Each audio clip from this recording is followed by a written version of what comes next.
welcome back to Too Cute for Cut. All right, try again. You hear so many testimonials for this, and then you hear diet for this, a diet for that, blah, blah, blah, blah, blah, blah, to share with you. Okay, and I am so not right with this. Okay, I'm gonna start over. Slow to anger, you are bound in love, with endless favor, you don't give up. Hi guys, and welcome back to Too Cute for Cancer. My name is Jody, and I'm so glad to have you. If you're new, I'm so glad you took a chance and clicked on that thumbnail, because it's really hard to get you guys to click. And I am so glad that anyone watching previously, my ongoing viewers, subscribers, so glad you guys have trusted me and come back for a second or third dose. Okay, today's topic I am extremely impassioned by. So I have a lot of information, so we're just gonna dig right in, and I'm just gonna start popping things off, okay? So if I go too fast, you could do that, but I don't think it's really gonna work. But maybe I'll feel it. I'll feel it, I'll feel your vibes coming, and I'll slow down. Or you could just look really silly going like this to your TV. One of those two things could happen. So let's stop fooling around and get started. All right. The topic of the day: how to research a new or alternative cure for cancer, and who can we trust? Wow, that is a tough one. I mean, we're not talking about a diet here, people. When you go to Google or look or research, like, say, a keto diet, you'll see all these YouTube videos and doctors saying this and that, and blah, blah, blah, blah, blah, and studies say and stuff. Okay, well, if you choose the wrong diet, you're not going to die, most often, But if you choose the wrong cancer treatment, not good. So that's why this subject to me is so, so important. Okay, let's get started. I have 3 points that I want to work from today. And then after that, I am going to give you my own personal walkthrough of exactly what I did when I did my research and how I came to my decisions in my treatments. So, number 1 is finding good information about the results of research studies can be very tricky. We know this, especially if you are not a scientist or healthcare provider. And yes, I am using notes because, I have chemo brain. But there are questions you can ask about the information you can find that can help you decide whether to pursue a new cancer treatment or not. Okay, so there's ways to do it. Do not give up hope. It is not all lost. All right. Now, number 1, where did the information come from? That is the most important, not most important, but one of the most important things that you need to ask and find out and dig in deep. This is not an easy way. You're not going to just find the answers by skimming through Facebook or, or whatever. You have to really dig deep. Okay, so where did the information come from? It's important to consider the source. A friend of a friend. Did you find it on Facebook? Did you read it in a journal, American Cancer Journal? Did you see it on the back of a milk carton? I'm not kidding. They do have information like that there, like milk does a body good. Where did you hear the information? Where did they hear the information? Where did this expert that says that they can prove this, where did they get their information? Who are they? What kind of schooling do they have? Those are the questions you need to really, really think about and start asking. All right. Now, be careful when you consider taking anything off of line. Research has shown that 1 out of every 3 articles, not just in research like in cancer research, but in general, are incorrect, are not true. They're maybe a little bit true, added with some hyperbole, or there's some backstory, or they're selling something, or whatever. Okay, so 1 and 3. So keep that in your mind as you are listening to the rest of this. Okay, so research has shown 1 and 3 on social media about medical treatments contain incorrect or even harmful information. All right, got that. All right, now the second thing is the source biased? Now this one is so, people do not get this one, and this is the one I think is so important. Then you need to look at, are the entities all related somehow? Like, does one profit from the other one succeeding? Like when you get an ad for a medication, you see testimonials and all this wonderful stuff, and then you notice that it is an advertisement by the pharmaceutical company that made the drug. Okay, does it work? Maybe it does work. It doesn't, I mean, I'm not saying it doesn't, but you got to look for those things, especially in alternative medicine, because there are a lot of people out there that are looking for a buck, let's just say.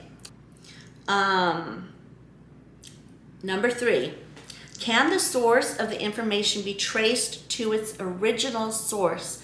Now, this is so important. There are chain emails, texts, blog posts, social media are increasingly common sources of information for many people.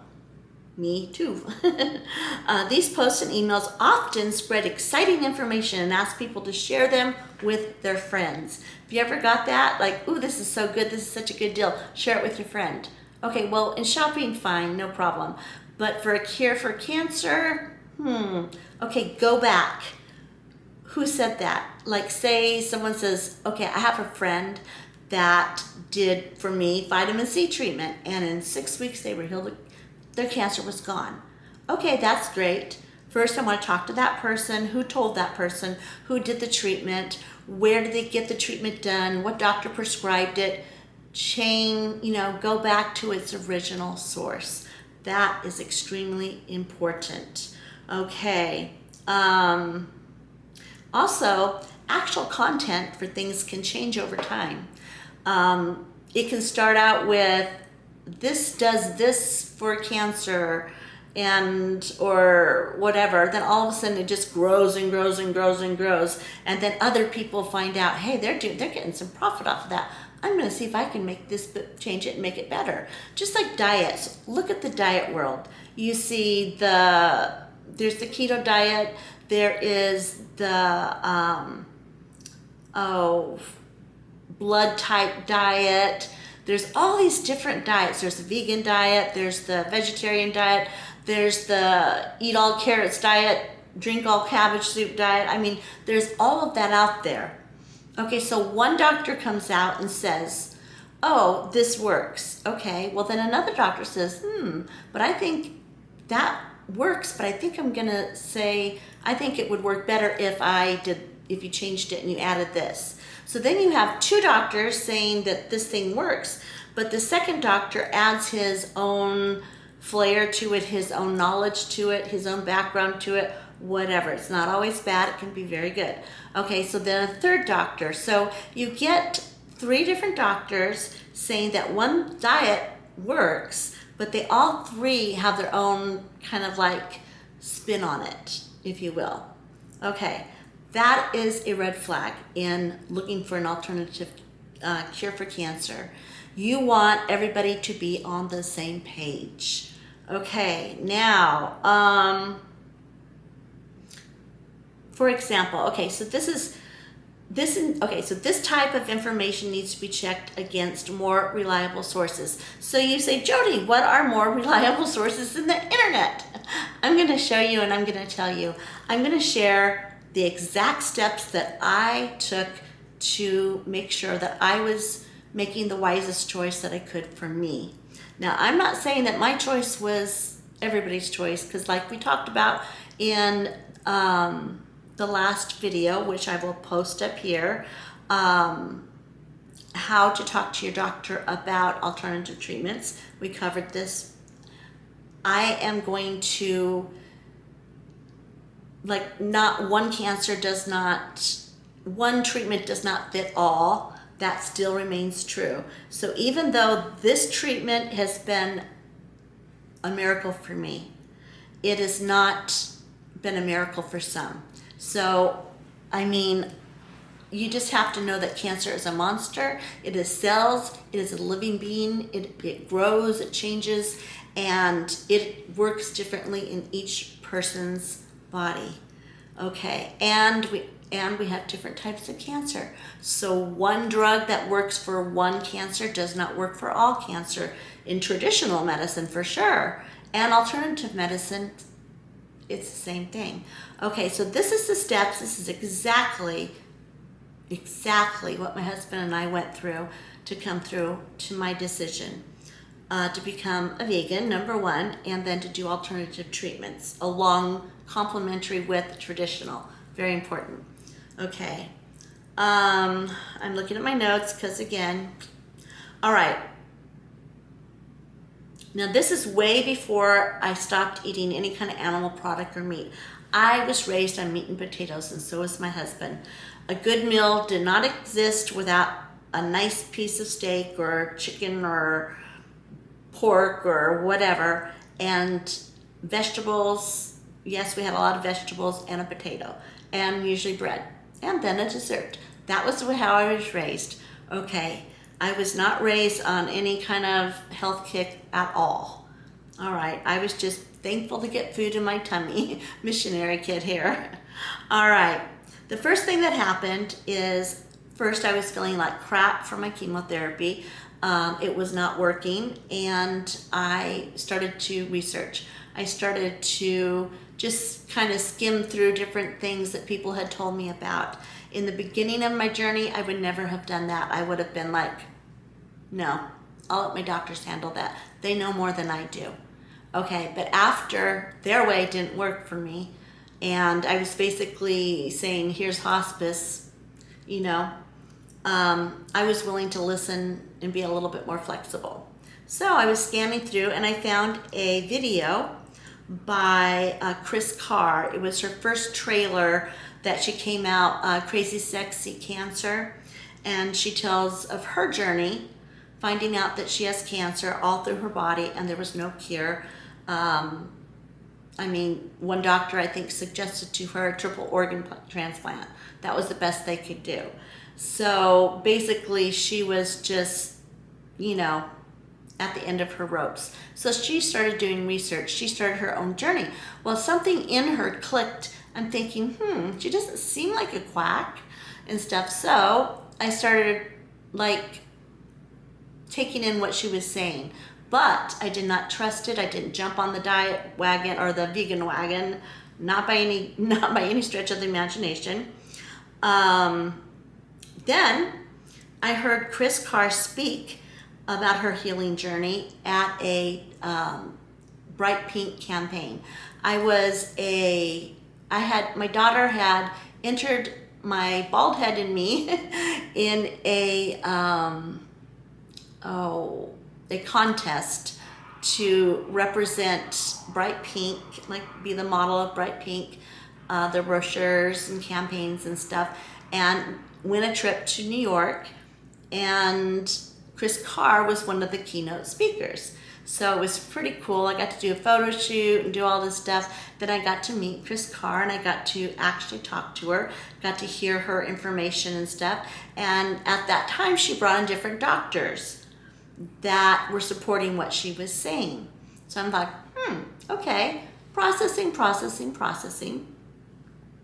That led me to a ton of testimonials. All these women getting up and saying, oh my gosh, I went vegan, I started doing plant-based, and I started doing holistic medicine, and now I'm running 20 miles a day. And I was just like, oh my gosh. And these women were real women. I was like, wow, this is pretty cool. But still, was it enough to just jump on the bandwagon? Not for me, no. So then, that led me to the documentary Food Matters. Okay, that was done by actual doctors by heart doctors, there was a bariatric specialist, there was cancer doctor. I mean, a whole bunch of different doctors, not just one doctor, were speaking as to food matters. And the main point they were pointing out, they weren't even talking about a vegan diet per se. They were talking about how eating meat is a carcinogen, and how they did studies, and they mentioned the China study, which is a 30-year scientific study done. So I thought, okay, so I wrote that down. I'm like, I'm gonna look that up.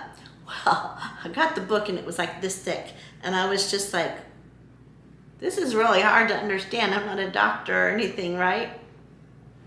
Okay, well then I started like processing some of this stuff. Then I started watching YouTube videos from these doctors that wrote this book. A scientist, his very well-known scientist, Caldwell, okay, I'm not going to say this, Caldwell Esselstyn, okay. The other guy was Colin T. Campbell, a heart specialist. Okay, so now two doctors, a scientist actually, a biochemist, and a heart specialist did this study for 30 years in China, and they did all the different studies the way you're supposed to do them, and they had peer review. That's very important, peer review. You don't want just a study, you want a study that has their peers looking into it. Sorry, the background thing is my pool making suction noises. Sorry about that. Anyway, okay, so then I started really thinking, okay, this could really be something, because the source of this information are people that are real deal. It's a study that was long-term. It was peer-reviewed, and the two main people that did the study are the real deal. Let me read you their bios. This is what clenched me into making a change and thinking, okay, this is the one I'm choosing. Esselstyn was born in New York City in 1933. He graduated from Yale University in 1956, where he was a member of Skull and Bones. He competed in the 1956 Summer Olympics in Melbourne, winning a gold medal in eights, which I don't know what that is, as a member of the American team. Esselstyn received his MD from Case Western Reserve University School of Medicine in 1961. During this time, he met and married his wife. His wife was Anne Krill, the granddaughter of George Washington Krill, the founder of the Cleveland Clinic. Now, if you know anything, the Cleveland Clinic is huge. They are very well renowned for their studies, for cancer, for just groundbreaking everything. Okay, and she was the granddaughter of the guy at the school. So it's like, wow, not that makes her any knowledgeable or anything. I just thought it was cool. Anyway, Esselstyn was an intern from 1961 to 62 and a resident 62 to 66 at that clinic, at the Cleveland Clinic. In 1968, he completed a tour in the Army as a surgeon in the Vietnam War, and he was awarded the Bronze Star. Okay, so he was a go-getter, right?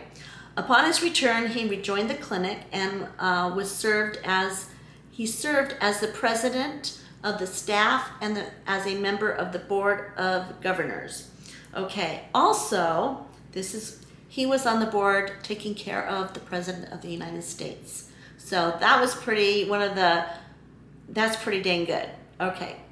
Anyway, he served he also was on the board, president of the American Association of Endocrine Surgeons in 1991 to 2000. A nice good stint there. He gave up his post at Cleveland Clinic. Esselstyn has served as a member of the Scientific Advisory Board of Nutrition and has published many articles in the Center for Science in Public Interest Esselstyn is, and then it gives a whole list of different things he's been, cited in and written articles for his peers. He's teaching his peers, basically. Okay, so let's see. He is known for espousing a plant-based diet. Okay, Colin T. Campbell is a biochemist, nutritionist. That's his specialty. He grew up on a dairy farm. Can you imagine? He studied, okay, now we're on the second guy. Sorry, that was Esselstyn. He's a doctor. The second guy is a biochemist. Colin T. Campbell is a biochemist in nutrition. Campbell grew up on a dairy farm where he studied pre-med for veterinarian, to be a veterinarian. He went to and graduated from Penn State University with a bachelor's degree. In 1956, he attended the veterinarian school and University of Georgia. He completed his master's degree in nutrition and biochemistry at Cornell University in 1958, where he studied under Clive McKay, known for his research on nutrition and aging. And he has a PhD in nutrition and biochemistry and microbiology in 1961, also at Cornell University. Okay, that was the source of the information that I got from Chris Carr. She was just a person who had cancer. She had no education, no nothing. But she was the mouthpiece that was spreading information from the source of these two gentlemen. Okay, now these two gentlemen are the ones that did the 30-year study, the China study. And that is why and how I decided to become a vegan or a plant-based eater. Because a vegan can eat a lot of stuff. Processed foods, frozen, junk foods. I mean, Oreos are vegan. That's not good for cancer, let me tell you. Okay, or the waistline. Okay, so these two, the source of where it came from, find the source and find out if it's reputable.